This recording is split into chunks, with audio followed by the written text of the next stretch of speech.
Yo, gamers! How many absolute bangers did you miss in 2025? This year was pure chaos in the best way possible. Remakes that hit harder than ever, soulslikes that straight up humbled me, open world epics that quietly stole hundreds of hours, and shooters that had me yelling at my screen like it personally betrayed me.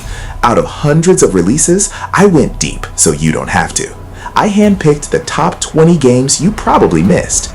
Hidden gems, underrated monsters, the kind of games that sneak into your backlog and refuse to leave.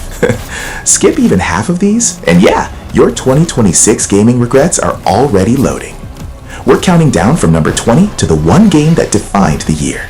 Every entry gets the full breakdown, story hook, gameplay feel, and my dead honest ratings on gameplay, campaign, visuals, performance, sound, innovation, value for money, and an overall score out of 10.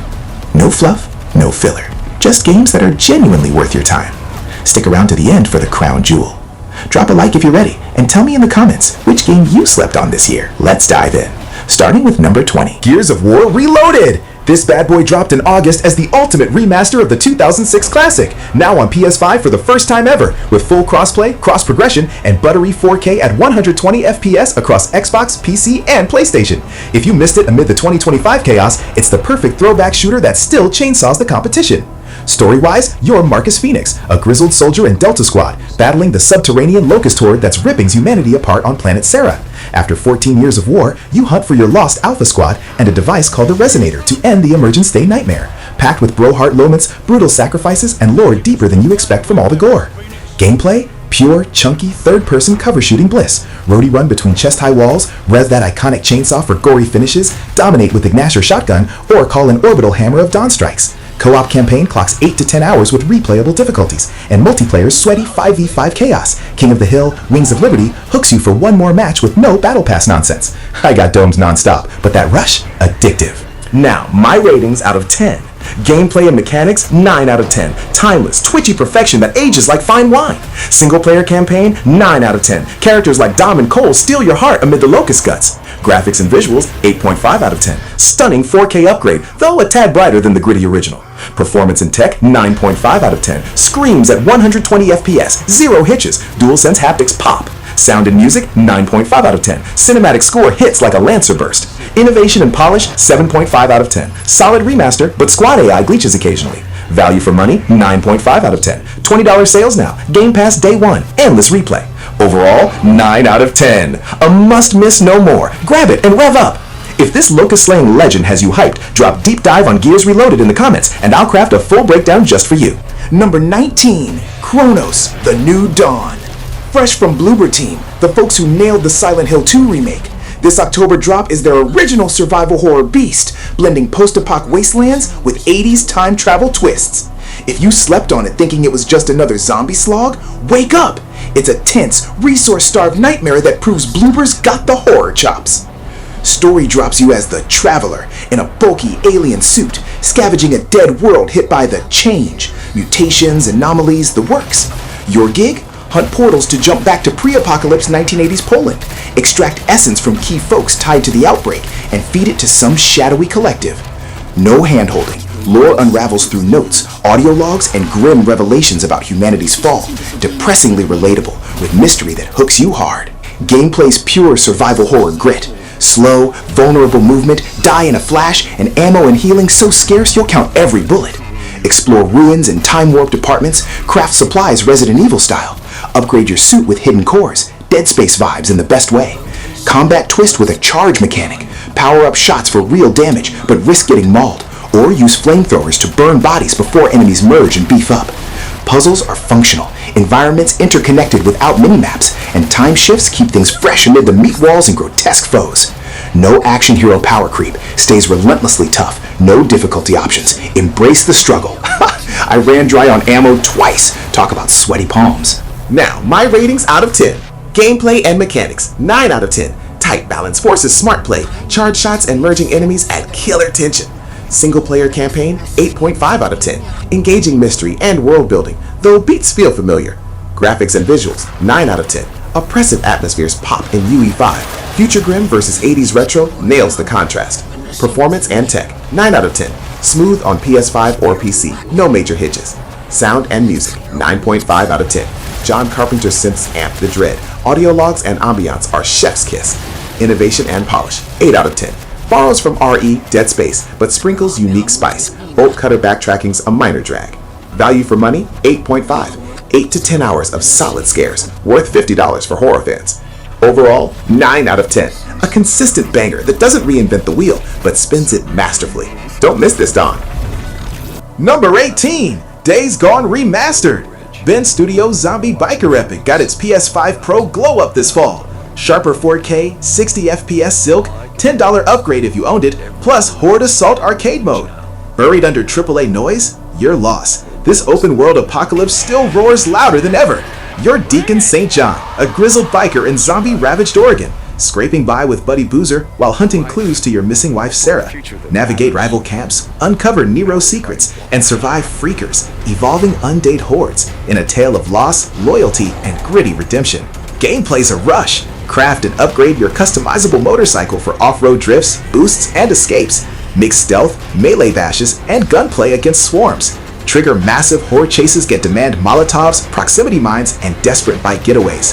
DualSense hums with rain and throttle vibes. 50 plus hours of camps, side gigs, and now endless Horde Assault chaos with exploding freakers and wild modifiers. Nights got me paranoid. Headlights your lifeline. Now, my ratings out of 10. Gameplay and mechanics, 8.5 out of 10. Bike mastery and horde spectacles deliver pure adrenaline. Single player campaign, 9 out of 10. Deacon's broken soul and crew hit hard emotionally. Graphics and visuals, 9 out of 10. Remaster's crisp details, moody nights, and epic draw distances stun. Performance and tech, 9.5 out of 10. Buttery 60 FPS, no dips, pro mode flexes. Sound and music, 8.5 out of 10. Immersive rumbles, though NPC audio glitches linger. Innovation and polish, 8 out of 10. Motorcycle hook stands out, melee feels basic. Value for money, 9 out of 10. Hundreds of hours cheap, especially upgrades. Overall, 8.8 out of 10. Rev it up! This remaster's primed for a sequel we all crave. Number 17, Wuchang, Fallen Feathers. Lindsay's Chinese Souls-like masterpiece hit mid-2025 from 505 Games, blending Bloodborne grotesquerie with Black Myth Wukong's mythic flair, stunning vistas, bird plague horrors, and combat that empowers aggression. Overshadowed by the Souls Flood? Big mistake. This one's a feather-light standout. As warrior Wuchang in plague-ravaged ancient Shu, you unravel the feathering curse, morphing humans into avian abominations via cryptic NPC chats and environmental lore. Classic Souls mystery with grotesque feather twists. Gameplay sticks to Souls roots but amps the fun. Generous dodge iframes build skyborne might charges for constant magic blasts and weapon specials, fueling hyper-aggressive combos. Swap freely across upgraded weapon classes, swords, spears, axes via skill trees. No respec grind. Sprawling, mapless levels reward side path hunts for costumes and gear. Madness meter adds risk reward. Red eye power-ups but demon guardians on death. Bosses dazzle with spectacle. Areas test endurance over one-shots. I felt unstoppable once it clicked. Less masochistic, more exhilarating. Now, my ratings out of 10. Gameplay and mechanics, 9 out of 10. Skyborne might turns dodges into power fantasies. Aggression reigns. Single player campaign, 8.5 out of 10. Lore hooks subtly, though light on narrative depth. Graphics and visuals, 9.5 out of 10.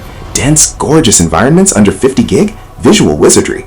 Performance and tech, 9.5 out of 10. Stable, maxed out PC run, minimal hitches. Sound and music, 9 out of 10. Cinematic swells match the myth of Pegas. Innovation and polish, 8.5 out of 10. Weapon trees shine, sprawl can confuse Sans map. Value for money, 9 out of 10. Long hauls, endless outfits, $60 steals hours. Overall, 9 out of 10. Pluck this gem from obscurity. Wuchang soars. Number 16, Vampire the Masquerade Bloodlines 2. After more than 20 years of development chaos, studio switches, and fan anxiety, Bloodlines 2 finally emerged this October, reimagined as a lighter action RPG set in a snowy, neon-soaked Seattle. It flew under a lot of radars, and honestly, for most players, there's a reason. You awaken as an elder vampire with no memory of how you got here, a mysterious voice living rent-free inside your head, and a city caught in the middle of dangerous clan politics after a new prince takes power. The story leans heavy on dialogue, long codex-style conversations filled with intrigue, manipulation, and vampire drama that slowly unwraps the World of Darkness lore. Gameplay is where things get complicated. Combat is first-person, melee-focused, and very punchy. You dodge at supernatural speeds, kick enemies across rooms, parry with movement, and unleash clan abilities like time slow, blood explosions, blink-style teleporting, and telekinesis. When it flows, it really sells the vampire fantasy. But when it doesn't flow, it gets janky. Enemy AI stumbles, fights turn into chaotic swarm fests, and positioning can feel broken. Enemies float, get stuck, or overwhelm you unfairly. It's flashy, but inconsistent. Exploration adds some clever tension. You must uphold the Masquerade. Use powers too openly, and vampire enforcers come for you. Sneaking through alleys, climbing fire escapes, and gliding across rooftops when no one's watching feels great. Hunting NPCs for blood feels a flexible skill system that lets you borrow abilities outside your clan. Tossing a mortal off a rooftop never stopped being funny. Unfortunately, pacing drags hard in the second half. You unlock most abilities early, side quests repeat fast, and flashback missions feel like missed opportunities. Dialogue choices often create the illusion of agency rather than real consequence, which stings for longtime Bloodlines fans. Technically, it struggles. Unreal Engine stutters pop up in the open world, AI bugs persist, and performance can dip even on strong PCs. Visually though, the art direction carries hard. Snowy streets, cold lighting, and noir vibes give the city real personality. Now, my ratings out of 10. Gameplay and mechanics, 7.5 out of 10. Stylish vampire combat with rough edges. Single-player campaign, 7.5 out of 10. Strong lore and atmosphere, weak role-playing depth. Graphics and visuals, 9 out of 10. Art direction does the heavy lifting beautifully. Performance and tech, 7 out of 10. Stutters, bugs, and jank hold it back. Sound and music, 8.5 out of 10. Voice in your head dialogue and ambiance shine. Innovation and polish, 6.5 out of 10. Good ideas, uneven execution. Value for money, 7 out of 10. Worth it on sale for vampire diehards.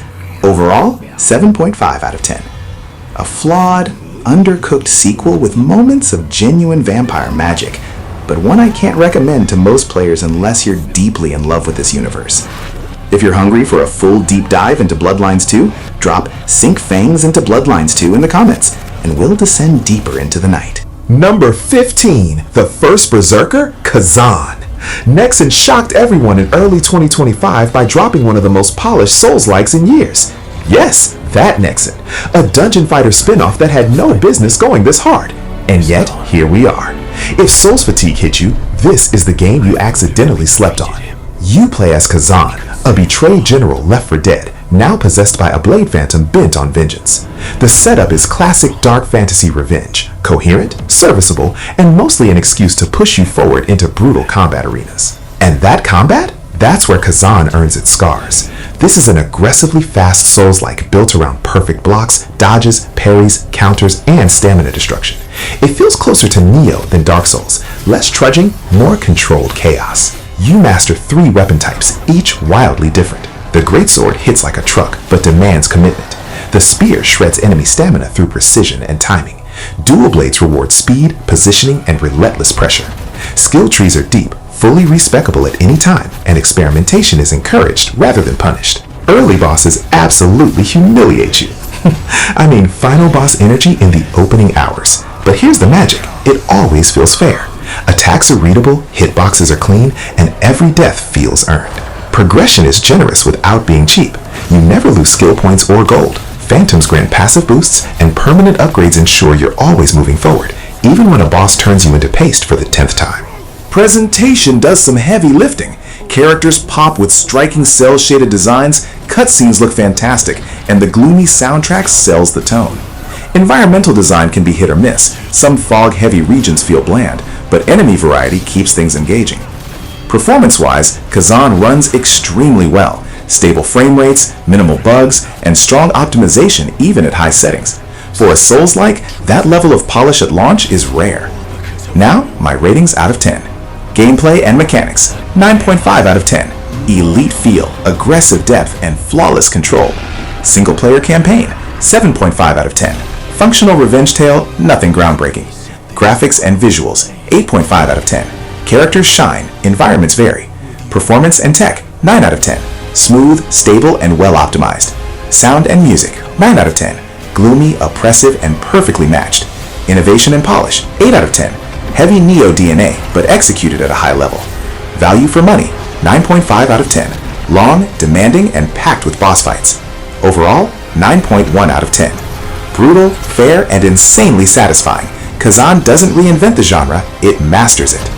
If you want a full deep dive into Khazan's combat systems and boss design, drop Phantom Fury Khazan Breakdown in the comments. Number 14, Dying Light, the Beast! After the mixed reception of Dying Light 2, Techland came back swinging late 2025 with what's basically a love letter to fans of the original. Kyle Crane is back, volatiles are terrifying again, night actually matters, and for the first time in years, Dying Light feels like it remembers what made it special. For 13 years, he tortured me.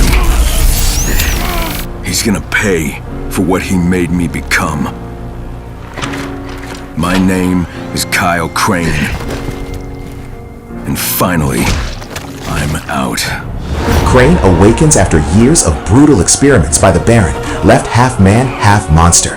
The story is lean, focused, and refreshingly simple. Revenge, survival, and unleashing the beast within. No endless betrayals, no overwritten drama, just momentum. Gameplay locks back into the original formula and upgrades it where it counts. Parkour feels heavier and more deliberate, especially in dense towns and vertical interiors. Rural Casterwoods opens things up, and vehicles return as practical tools. Grab a car, burn fuel, get out alive. No upgrade obsession, no force systems. Combat is pure Dying Light chaos. Melee weapons crack skulls, gore is gloriously excessive, and guns exist, but ammo is scarce, so they're clutch tools, not panic buttons. Heh. And yes, night is dangerous again.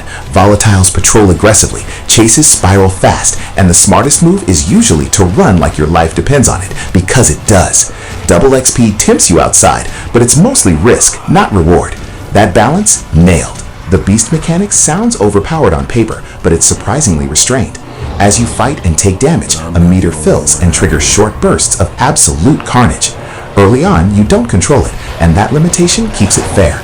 Later, mastering it feels earned, not broken. The campaign runs about 20 hours, with high-quality side quests that actually justify your detours. Crafting is still heavy. You'll be hoarding materials like a post-apocalyptic raccoon, and some bosses are damage sponges, but the pacing rarely drags. Now, my ratings out of 10. Gameplay and mechanics, 9 out of 10.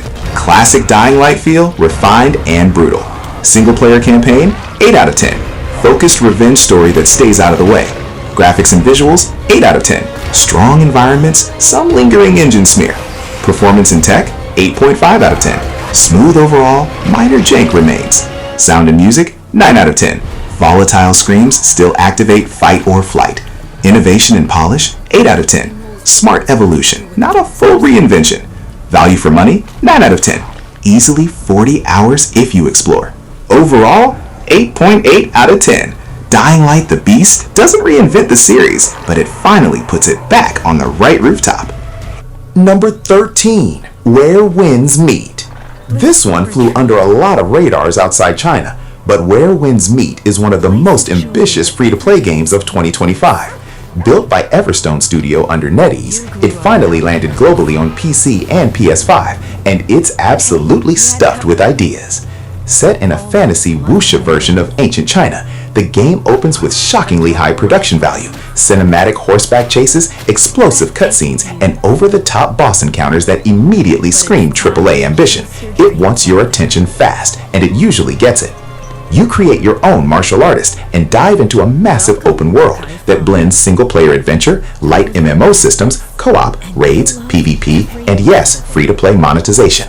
It's part Ghost of Tsushima, part Elden Ring, part Assassin's Creed RPG, part Gacha Playground, and somehow all of that exists at once. Combat looks flashy and feels good when it clicks. Weapon variety is strong, abilities stack deep, and fights reward a slower push-pull rhythm rather than button mashing. Parrying exists, but timing can feel squishy and inconsistent, especially early on, and controls can be finicky. It improves as you unlock more abilities, but it's never razor tight. And then there's the sheer madness of the world. You'll fish, gamble, duel in arenas, play rhythm games, befriend NPCs, heal animals, including a goose that, if you fail a healing minigame, turns into a Dark Souls tier boss and deletes you instantly. I'm not joking. The world itself is enormous and genuinely beautiful at times. Bamboo forests, mountain ranges, dense towns full of NPCs, all packed with side quests and secrets. Some quests are great, others are painfully forgettable. Quality swings hard depending on what system you bump into next. Technically, it's messy. Translation issues, lip sync problems, audio overlap, and uneven polish can break immersion fast. One moment feels like a premium cinematic RPG. The next feels undercooked and unfinished. That inconsistency is the game's biggest weakness. The story exists, but it rarely anchors the experience. There are flashes of intrigue, but it's often drowned out by systems, menus, currencies, and icons competing for your attention. This game isn't about narrative momentum, it's about constant engagement. Now, my ratings out of 10. Gameplay and mechanics, 8 out of 10. Flashy depth, but parry timing and inputs can frustrate. Single player campaign, 7 out of 10. Story gets lost in the noise. Graphics and visuals, 8.5 out of 10. Stunning environments, uneven character work. Performance and tech, 7.5 out of 10. Ambitious, but clearly rough around the edges. Sound and music, 8 out of 10. Strong cinematic moments, inconsistent execution. Innovation and polish, 9 out of 10. An absurd amount of systems packed into one game. Value for money, 10 out of 10. It's free, massive, and loaded with content. Overall, 8.4 out of 10. Where Winds Meet is chaotic, messy, wildly ambitious, and absolutely not for everyone. But if this kind of maximalist RPG speaks to you, there's nothing else like it. Number 12. Dynasty Warriors Origins! After the open-world disaster that was Dynasty Warriors 9, Koei Tecmo did something risky in late 2025. They hit the reset button. Dynasty Warriors Origins is a full mainline reboot that drops the bloated MMO-style nonsense and brings the series back to what it does best. Massive battles, absurd kill counts, and pure, controlled chaos. This time, you play as an unnamed wanderer, constantly called the Guardian of Peace, as you're pulled into the familiar Romance of the Three Kingdoms saga. Yellow Turban rebellions, Dongzhuo's tyranny, clashing factions, legendary generals, it's all here. The story won't surprise veterans, but it's told more clearly than ever, and your personal arc actually fits the madness around you. Combat is where Origins earns its comeback. This isn't just button mashing anymore. Attacks flow smoothly, enemies hit harder, and parries and dodges finally matter. Breaking enemy shields opens them up for devastating finishers, and different weapons genuinely change how you fight. Stance-shifting fists, timing-based wheel weapons, classic blades, all with real depth. Battles feel smarter too. You're capturing forts, managing morale, responding to allies in trouble, and choosing which objectives actually matter. Helping one unit can unlock alternate routes, or swing the entire battlefield. It's still Dynasty Warriors chaos, but now your decisions shape how that chaos unfolds. And yes, the armies are huge. Like screen-filling, ridiculous, where did all these soldiers come from? I got swallowed whole more than once, and it never stopped being fun. Outside of combat, the JRPG-style world map is a surprisingly great move. You roam between towns, skirmishes, upgrades, and story beats without the lifeless open-world mistakes of the past. It's simple, charming, and respectful of your time. Boss fights are another massive improvement. They're aggressive, challenging, and fair. When you fail, it usually feels like your mistake, not the game cheating you. The new timeline checkpoint system lets you jump back to key moments in battles, which completely removes old-school frustration. Now, my ratings out of 10. Gameplay and mechanics, 9.5 out of 10. Smooth, deep, and finally demanding. Single-player campaign, 8.5 out of 10. Familiar story, cleaner execution. Graphics and visuals, 9 out of 10. Bigger armies, better fields, real spectacle. Performance and tech, 9.5 out of 10. Shockingly stable, even under chaos. Sound and music, 9.5 out of 10. Butt rock never misses. Innovation and polish, 9 out of 10. Smart evolution, not blind reinvention. Value for money, 9 out of 10. A massive, content-packed return. Overall, 9.3 out of 10. Dynasty Warriors Origins doesn't just fix the series, it reminds you why this formula worked in the first place. Number 11. Metal Gear Solid Delta Snake Eater! Konami's Unreal Engine 5 remake of the 2004 classic finally landed in 2025, and against all odds, it's a remarkably safe, respectful return. Metal Gear Solid Delta doesn't rewrite history, it preserves it. carefully polishing one of the most important stealth games ever made. Yes, this remake arrives without Hideo Kojima. That alone made longtime fans nervous, and honestly, it still does. But Delta understands the assignment. It doesn't censor, modernize the soul away, or cut the weird stuff. All the quirks, awkwardness, and brilliance are still here. Set in 1964, you step into the boots of Naked Snake during the Virtuous mission. What starts as a covert extraction spirals into Operation Snake Eater, Cold War espionage, betrayal by a mentor, nuclear threats, and some of the most unforgettable bosses in gaming history. It's dramatic, strange, emotional, and it still hits. Gameplay is where Delta subtly improves things. Snake moves smoother, transitions between standing, crouching, and crawling feel natural, and CQC finally feels reliable instead of clumsy.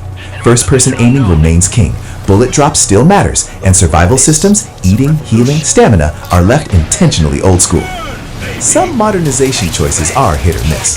The cover system feels unreliable, and performance can dip slightly, even on PS5 Pro. None of it breaks the experience, but you'll notice it. Thankfully, control customization, modern and legacy camera options, and difficulty modes help both newcomers and veterans find their comfort zone. Visually though, Snake has never looked better. Mud, wounds, camouflage detail, facial animation, it all enhances performances that were already legendary. Watching Snake disappear into tall grass never stopped being cool. The story remains the real reason to play. Metal Gear Solid 3 isn't subtle, but that's its strength. Loyalty, ideology, betrayal, legacy, it wears its heart on its sleeve. Long codec calls, strange humor, emotional payoffs, it's all intact, and it still feels bold even today. Extras round things out nicely. Photo mode is a welcome addition, replay value remains strong, and yes, Snake vs. Monkey is back. There are also a few subtle additions longtime fans will notice and appreciate. Now, my ratings out of 10. Gameplay and mechanics, 9.5 out of 10. Smooth movement without losing tension.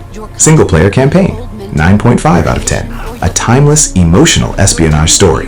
Graphics and visuals, 9.5 out of 10. Character models carry the remake hard. Performance and tech, 8.5 out of 10. Minor dips, mostly solid. Sound and music, 9.5 out of 10. Iconic voices, unforgettable score. Innovation and polish, 9 out of 10. Safe, careful, and respectful. Value for money, 9.5 out of 10. Built for replays and rediscovery. Overall, 9.4 out of 10. Metal Gear Solid Delta Snake Eater doesn't replace the original, it preserves it for a new generation. Number 10, Battlefield 6. After the disaster that was Battlefield 2042's launch, DICE promised a return to form, and for once, they actually meant it. Battlefield 6 pulls hard from the Battlefield 3 and 4 playbook. Classic classes, focused maps, real destruction, and that unmistakable large-scale chaos that only Battlefield does right. This is Frostbite flexing again. 9 maps at launch, 8 core modes, full server browser support, and enough spectacle to remind you why this series once ruled multiplayer shooters. Let's get the weak spot out of the way first, the campaign. It drops you into a collapsing NATO versus mercenary proxy war, trying to teach class roles through cinematic set pieces. It looks fine, it plays fine, but it's generic, emotionally hollow, and ultimately forgettable. A couple cool moments, no lasting impact. You won't miss it. But let's be honest, that's not why anyone is here. The multiplayer is pure Battlefield. Classes are back where they belong. Assault pushing objectives, engineers wrecking armor and repairing allies, supports keeping squads alive, and recon spotting targets and controlling sightlines. Training paths add small but meaningful specialization. Speed versus survivability, aggression versus sustain, and progression rewards you for actually playing your role. Movement is the secret weapon here. Crouch sprinting, prone dives, smooth slides, wall-mounted aiming, it all clicks. Gunplay is tight, punchy, and loud in the best way. Every shot lands with weight. Every explosion feels earned. You'll still spawn, get instantly deleted, respawn, and get deleted again. That's Battlefield tradition. But somehow, it never feels pointless. Maps do the heavy lifting. Large-scale warfare like Manhattan Bridge delivers spectacle, while tighter spaces like Saints Quarter and Empire State turn into sweaty, brutal close-quarters fights. Destruction reshapes battles in real time. Houses flatten, cover disappears, and suddenly the whole flow of a match changes. That's the magic here. Even when you're losing, even when you're playing support and barely firing a shot, the game makes you feel useful. Spotting enemies, reviving teammates, repairing vehicles, Battlefield 6 finally remembers that teamwork is the power fantasy. Technically, it's solid. Servers are holding, performance is smooth on PS5 Pro and PC, and while vehicle controls still need some tuning, nothing feels broken or unfinished. Monetization is restrained, for now, and the launch package feels complete, which sadly isn't a given anymore. Now, my ratings out of 10. Gameplay and mechanics, 9.5 out of 10. Fluid movement, strong class identity, satisfying combat. Single-player campaign, 6.5 out of 10. Serviceable, but hollow. Graphics and visuals, 9.5 out of 10. Frostbite at its best. Performance and tech, 9 out of 10. Stable with minor vehicle quirks. Sound and music, 9.5 out of 10. Thunderous, immersive, iconic. Innovation and polish, 8.5 out of 10. Safe, smart refinement. Value for money, 9.5 out of 10. A rare content-rich launch. Overall, 9.1 out of 10. Battlefield 6 doesn't reinvent the war, it finally remembers how to fight it. If you want the full breakdown, squat up in the comments. The front line's waiting. Number 9. Elden Ring Nightreign. After Shadow of the Erdtree, From Software swore they were done. Then Nightreign dropped out of nowhere and immediately confused everyone. This isn't Elden Ring 2. It's not DLC. It's a 3-player co-op roguelike spin-off that bends Souls DNA into something strange. You pick one of 8 fixed Nightfarers, drop into a shrinking map, and race against time across 3 days. You loot, kill bosses, grab relics, power up, and on day 3, you face a Night Lord that hits like 8 Radons stitched together. Lose, 40 minutes gone. And that's where Nightreign starts to divide people. At its best, this game is electric co-op Souls. Class abilities are wild. Wilder's grappling hook turns movement into poetry. The Duchess literally rewinds enemy damage. The Guardian's ultimate can save doomed runs. These powers recharge fast, feel amazing, and make teamwork genuinely exciting. Boss fights are the highlight. Returning legends like the Nameless King and Centipede Demon come back with new moves and multiplayer twists. And when something new shows up, it's terrifying in the best way. But Nightreign is built on a knife's edge. The game is balanced strictly for 3 players. If someone quits mid-run, the entire match can collapse. Solo is possible, but often feels unfair. Random teammates can turn 40 minutes into a slow-motion disaster. The map barely changes. After a few runs, exploration turns into optimization. Rush shrines, skip enemies, kill only what matters. The sense of mystery that defined Elden Ring fades, replaced by repetition and speedrunning habits. And technically, yeah, performance stutters hit harder than they should, especially on PS5 Pro. In a multiplayer Souls-like, that hurts. Still, there's no monetization nonsense here. Progression carries over through relics and merc, and even failed runs push you forward. It's not broken, it's unfinished in spirit. Now, my ratings out of 10. Gameplay and mechanics, 8.5 out of 10. Incredible class abilities, brutal balance. Single player campaign, 7.5 out of 10. Solo's viable, but clearly not the focus. Graphics and visuals, 8.5 out of 10. Reused assets, strong boss spectacle. Performance and tech, 7.5 out of 10. Stutters undermine precision. Sound and music, 9 out of 10. Ethereal, oppressive, classic from. Innovation and polish, 8 out of 10. Bold idea, needs more variation. Value for money, 8 out of 10. $40 feels fair. Barely.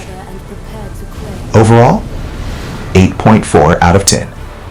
Nightreign is a brilliant idea that hasn't fully found its form yet. Go in with 2 friends and the right expectations, and you'll have a hell of a time. Go in solo, or expecting Elden Ring proper, and it'll chew you up. Number 8, Assassin's Creed Shadows. After years of waiting, delays, and endless Japan win comments, Ubisoft finally dropped us into feudal Japan with seasons, steel, and shadows colliding hard. Set in war-torn 16th century Japan, Assassin's Creed Shadows follows 2 radically different heroes, Naoi, a lightning-fast shinobi built for stealth, and Yasuke, a towering samurai who solves problems by smashing straight through them. Naoi is classic Assassin's Creed, grappling hooks, parkour, prone crawling, silent kills, hiding in bushes, and whistling enemies to their doom. Yes, it's familiar, but it works frighteningly well. Yasuke is the opposite force of nature, slower, heavier, barely climbing. But when swords clash, heads roll, doors explode, enemies fly, brutal combat, satisfying gore, and pure samurai dominance. Switching between them changes how the entire game feels, stealth puzzles versus raw battlefield chaos, and Ubisoft fully commits to that contrast, even when it feels awkward or limiting. The world is the real star here.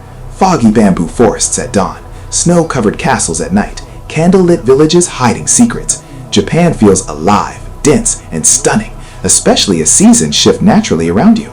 Stealth is the best it's been in modern Assassin's Creed. Traps, smarter enemies, sound-based detection, but repetition creeps in, camps blur together, objectives loop, progression sometimes feels like busy work. Temple puzzles, meditation challenges, and exploration grind unlock better skills. And honestly, I just wanted my new sword move already. Also, yes, I accidentally got launched through a wall as Yasuke. Samurai physics remain undefeated. Base building returns with more customization, workshops, allies, scouts, and somehow the best loot ends up being cats, dogs, and decorations. Not mad about it. Performance holds strong, visuals impress consistently, but the story struggles. Long cutscenes, stiff dialogue, and uneven voice acting drain momentum, even when the ideas are solid. By the end, you're looking at a massive, beautiful game that shines in moments, but risks wearing you down if repetition hits your patience limit. Now, my ratings out of 10. Gameplay and mechanics, 8.5 out of 10. Dual play styles keep things fresh, stealth shines. Single player campaign, 7 out of 10. Strong ideas, dragged down by repetition and weak delivery. Graphics and visuals, 9.5 out of 10. One of the most beautiful worlds Ubisoft has ever built. Performance and tech, 9 out of 10. Smooth, stable, and polished. Sound and music, 8 out of 10. Combat sounds hit hard. Voice acting, not always. Innovation and polish, 7.5 out of 10. Smart evolutions, but bloated systems hold it back. Value for money, 8 out of 10. Huge world, long playtime, grind optional, mostly. Overall score, 8.3 out of 10. Assassin's Creed Shadows delivers a gorgeous, stealth-driven samurai fantasy. Best enjoyed when you sneak smart, fight hard, and know when to walk away from the grind. Still chasing that feudal Japan assassin vibe or already deep in the shadows? Drop your take in the comments and let's talk blades, stealth, and samurai chaos. Number 7. Dune, The Dark Ages. id Software went medieval on hell, and it works. Shields, skull guns, dragons, and demons exploding in slow, crunchy glory. This is Doomslayer like you've never seen him before. Set in a brutal science fiction fantasy dark age, the Doomslayer is unleashed as a living weapon, less hero, more blunt force solution, sent to crush Hell's armies across ancient battlefields, ruined fortresses, and demon-infested war zones. This time, there's a real cinematic story. Big scenes, big lore, big spectacle. Some characters look cool, but don't leave much of a mark. But honestly, Dune was never about deep conversations. It's about domination. Gameplay is where this thing absolutely slaps. It blends Doom 2016's raw brutality with Eternal's complexity, then adds weight. Combat feels heavier, crunchier, and more grounded, but still insanely fast. The shield changes everything. You throw it, bash with it, stun enemies, and most importantly, parry glowing attacks right back at demons. Miss a parry and chaos erupts. Nail it and you feel unstoppable. Melee is pushed hard here. Chain combos, brutal finishers, constant movement. Fewer locked animations, more flow. You're never standing still, you're dancing through hell with violence. The new weapons go wild. Impaler spikes enemies at range, the Skull Pulverizer clears crowds like Serious Sam on steroids. Chain shot flails rip demons apart. Guns evolve and swap modes instantly. Shotgun to super shotgun without clutter. Levels are big, secret-filled battlefields packed with upgrades, gold, and brutal elite enemies. Exploration actually matters. Better shields, stronger melee, smarter guns. Doom finally rewards curiosity without slowing the carnage. Then there's the mech. Stomping tanks? Awesome. Punching demons through buildings? Fun. Combat's simple, but it breaks things up nicely. Dragon riding looks incredible, but plays it a bit safe. Dodge, lock on, charge shots. Visually epic, mechanically repetitive.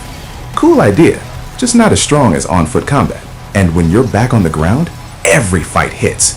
Gore sprays, metal screeches, environments crumble. It's chaotic, loud, and ridiculously satisfying. The music does the job, but you feel Mick Gordon's absence. It fits Doom, but none of the tracks burn into your brain like before. At one point, I parried a wall of fireballs and thought, yeah, I am absolutely not trapped in here with them. Doom, The Dark Ages isn't perfect, but it's bold, brutal, and incredibly fun. It respects Doom's roots while swinging hard in a new direction. Now, my ratings out of 10. Gameplay and mechanics, 9.5 out of 10. Shield parries and weapon flow feel amazing. Single player campaign, 8 out of 10. Epic moments, forgettable characters. Graphics and visuals, 9.5 out of 10. Gore, scale, and destruction go crazy. Performance and tech, 9.5 out of 10. Smooth, stable, and responsive. Sound and music, 8.5 out of 10. Powerful audio misses iconic riffs. Innovation and polish, 9 out of 10. Bold changes that mostly land. Value for money, 9.5 out of 10. Secrets, upgrades, and replay value for days. Overall score, 9.2 out of 10. Doom, The Dark Ages proves that ripping and tearing still works, just heavier, louder, and meaner. Number 6, Ghost of Yotei. This is Ghost of Tsushima's colder, darker evolution, bigger world, new hero, and a revenge story that lets you choose the hunt. You play as Atsu, tracking down the 6 killers who destroyed her family. Any order, any path, no hand-holding, just clues, choices, and consequences. I will find every last member of the Yotei 6, and I will bring you peace. I swear it. Combat drops the old stance system for 5 weapons that flow like rock, paper, scissors. Perfect parries hit hard, throws are brutal, and yes, there's a wolf companion that straight up saves you mid-fight. Watching that wolf jump a boss never stops being satisfying. The world is stunning. Snowy mountains, golden plains, stormy coasts. You follow the wind, play music at camp, paint landscapes, and get lost in it. Easily 80 plus hours if you let it. This isn't a reinvention. It's a smart, polished evolution that rewards patience and exploration. I've got a full deep dive review linked below where I break down the combat systems, story layers, builds, and why this game quietly became one of 2025's strongest releases. If Ghost of Yotei caught your eye, the full journey's waiting for you. Number 5, Hell Is Us. This sneaky third-person adventure dropped in 2025 like a surprise monster ambush. No maps, no hand-holding, just you lost in a war-torn 90s country full of creepy beasts. Sick of arrows everywhere? You totally missed this brain-teaser bloodbath. You play Remy, an ex-UN soldier who sneaks into a civil war zone for personal reasons. Things go wrong fast. Weird, abstract horrors everywhere. No tutorials yell at you, figure it out with notes, vague NPC chats, and trial by demon teeth. It's all about unraveling a grim tale of human cruelty amid the monsters. Gameplay's 60% puzzle exploration, 40% fights. Wander huge zones, woods, towns, dungeons, spotting clues, cracking codes from scribbles, helping cryptic NPCs without quests popping up. Pure pen and paper vibes. I jotted notes on my phone. Combat simple but tense early. Light, heavy swings, parry staggers for finishers, time hits to steal health back. Drone buddy scans, searches, distracts foes, or smashes down. Weapons, sword, polearm, axes, level by use. Add magic glyphs for blasts, heals, and zaps. Feels RPG light. Exploration rewards big. Hidden paths blow your mind, but fights repeat and get easy later. Runs smooth, looks moody and detailed. Got lost for 20 minutes chasing a simple door, then boom, secret dungeon party. Now, my ratings out of 10. Gameplay and mechanics, 8.5 out of 10. Puzzles hook hard, combat repeats. Single player campaign, 9 out of 10. Discovery and dread build slow but hit deep. Graphics and visuals, 9 out of 10. Creepy zones glow right. Performance and tech, 9 out of 10. Buttery PS5 Pro, no big bugs. Sound and music, 8.5 out of 10. Eerie vibes carry it. Innovation and polish, 9 out of 10. No handhold genius shines. Value for money, 8.5 out of 10. 25 to 30 hours of aha moments cheap. Overall, 8.7 out of 10. Dive blind, hell awaits! Lost in the lore? Scribble Hell Is Us Lost Log in comments for a full unraveling guide.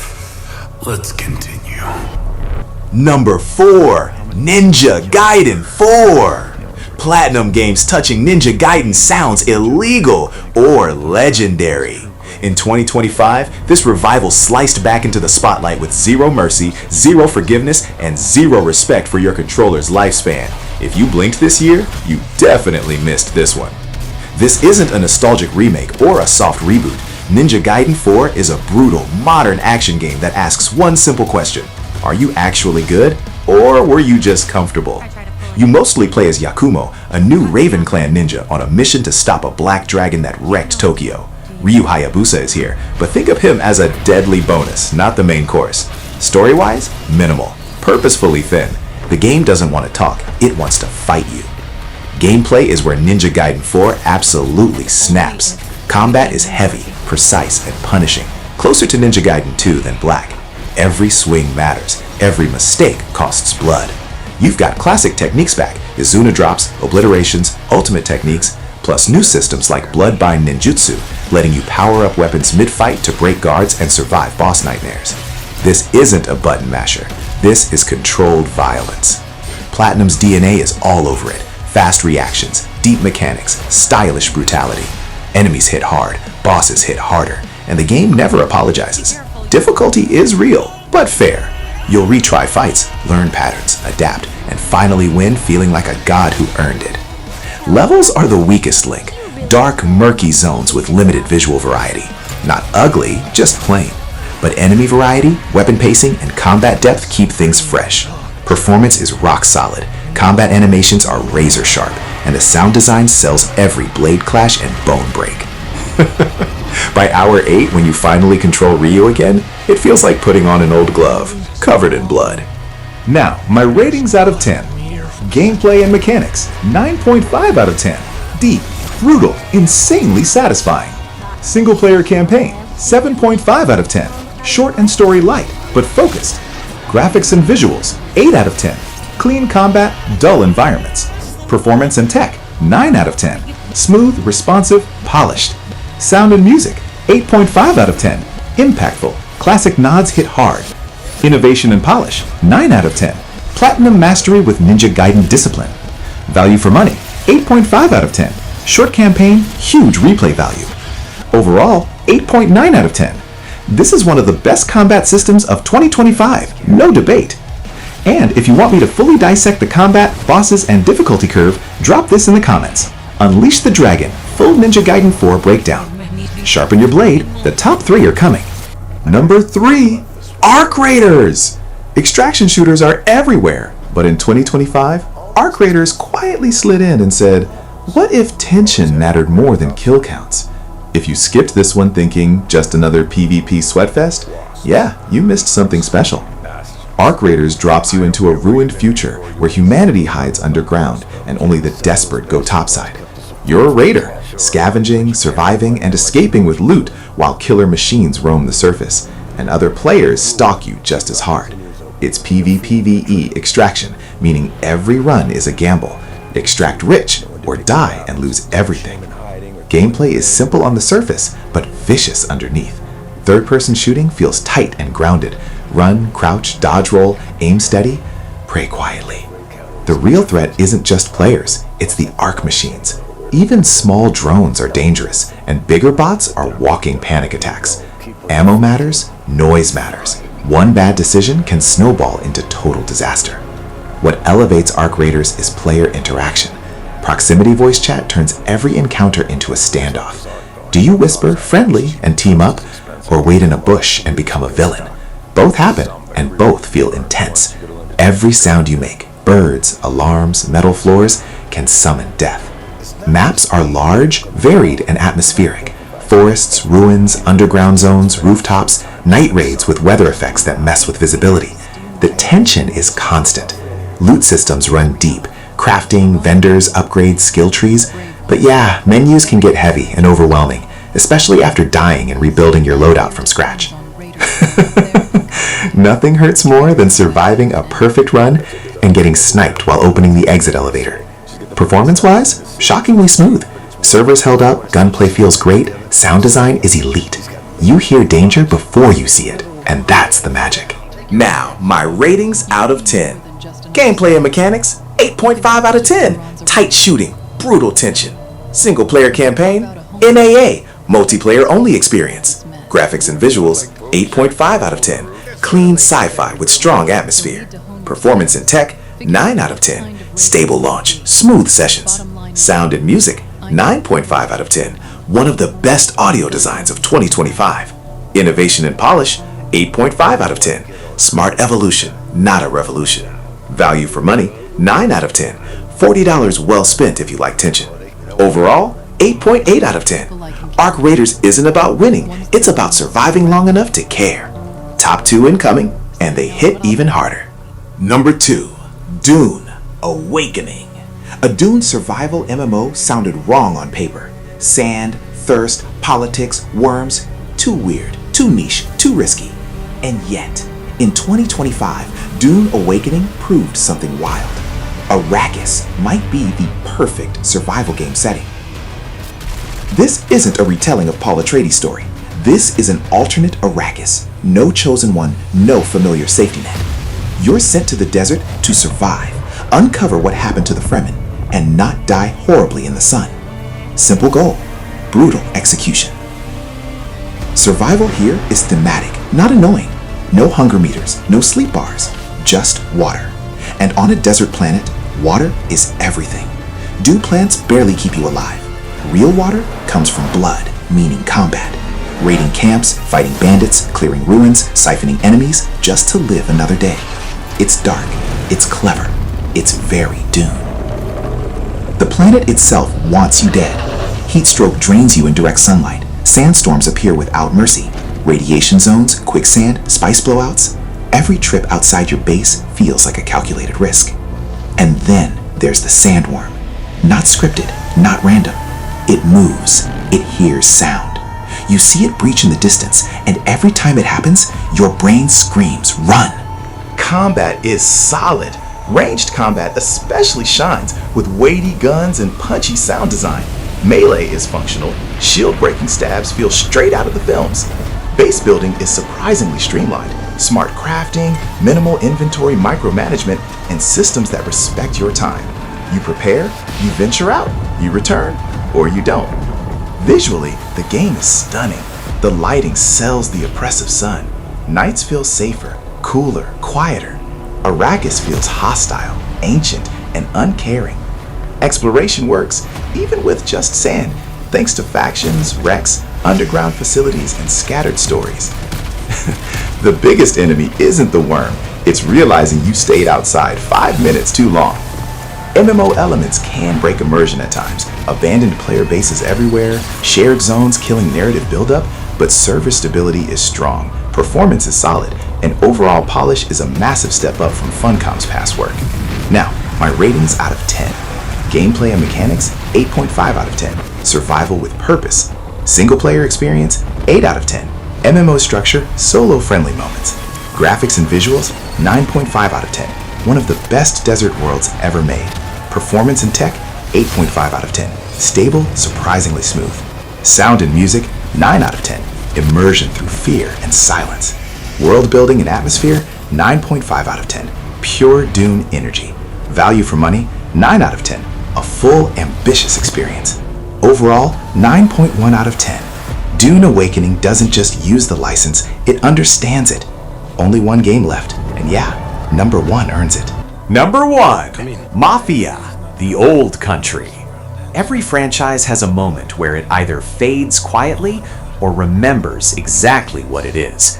In 2025, Mafia, the Old Country didn't chase trends, didn't scream for attention, it simply told a damn good story, and that's why it takes the top spot. Instead of pushing forward into bigger cities or louder crime, the Old Country goes backward to Sicily, where the Mafia was born. No neon skylines, no empire-building power fantasy, just hills, dust, blood, loyalty, and consequences. This is a prequel that understands restraint. You play as Enzo Favara, a nobody, young, desperate, and trapped in brutal labor, who slowly rises under the protection of a powerful Don. The stakes are smaller than past Mafia games, but the emotions are heavier. Romance, betrayal, obligation, tradition, it's all here, and it's handled with care. This is not an open-world sandbox, and that's the point. The Old Country is linear, focused, and deliberately paced. The opening hours are slow, 3 hours before you even fire a gun, but it feels like a prestige TV series, not a checklist-driven game. Every mission matters. Every cutscene earns its place. Combat is the best the series has ever had. Still simple, but sharper. Enemies flank, rush, flush you out with grenades. Guns sway wildly, forcing you into close, dangerous encounters. Stealth is forgiving, but functional. On hard difficulty, everything clicks. The movement, the healing, the positioning. This feels like how the game was meant to be played. Traversal gives the game a unique flavor. Horses instead of cars, dusty roads instead of highways. It almost feels like Red Dead Redemption if it wore a tailored suit and carried a knife. Exploration exists, but it serves the story. Optional paths, hidden safes, currency for upgrades, charms, weapons, no bloat, no filler. Visually, stunning. The lighting, the environments, the facial animations, Hangar 13 went all in on presentation. Performances are strong, cutscenes are lovingly crafted, and technically, the game runs shockingly well. Smooth performance, fast loads, generous checkpoints. It feels finished, which is rare. It won't change your life, but it will remind you why stories matter. Now, my ratings out of 10. Gameplay and mechanics, 8.5 out of 10. Refined, focused, satisfying. Single player story, 9.5 out of 10. Old school, soulful, beautifully told. Graphics and visuals, 9.5 out of 10. Cinematic and polished. Performance and tech, 9 out of 10. Stable, optimized, respectful of your time. Sound and music, 9 out of 10. Period perfect and immersive. Narrative and writing, 9.5 out of 10. It's not about what happens, it's how. Value for money, 9.5 out of 10. $50 feels exactly right. Overall, 9.4 out of 10. Mafia: The Old Country doesn't try to be the biggest game of 2025. It tries to be the right one, and it succeeds. If you're here for a strong story, grounded characters, and a classic gaming experience, this is it. And that's why it's number 1. And that's it. That's my list. The games that define 2025 for me. But let me say this real quick. This list doesn't end here. If you want a part 2, more games, deeper cuts, hidden gems, chaos I didn't get to today, don't smash anything. Don't beg. Just tell me in the comments. Write part 2 and I'll know exactly what to do. Now, if you want to go way deeper than a list, you already know where to go. Over on Dusty's Before You Buy series, I break these games down properly. Full reviews, no rush, no hype blindness, just the good, the bad, and the stuff nobody mentions. And yeah, this list already includes something special. There's a full video on Obscure Expedition 33, the game that almost walked away with Game of the Year 2025, until people started asking some uncomfortable questions. AI involvement, credits, authorship. The award didn't just disappear, it was taken back. One falls, we continue. If you want a full investigation on that story, you know where to find me. And for those of you who noticed, yes, Ghost of Yotei, my number 6 on this list, already has a full review up on the channel. If you haven't seen it yet, that one's waiting for you. This video is the last one of 2025. A strange year, a great year for games, and honestly, I'm just glad you spent part of it here with me. This has been Dusty. Thanks for watching. Take care of yourselves tonight, and I'll see you in 2026.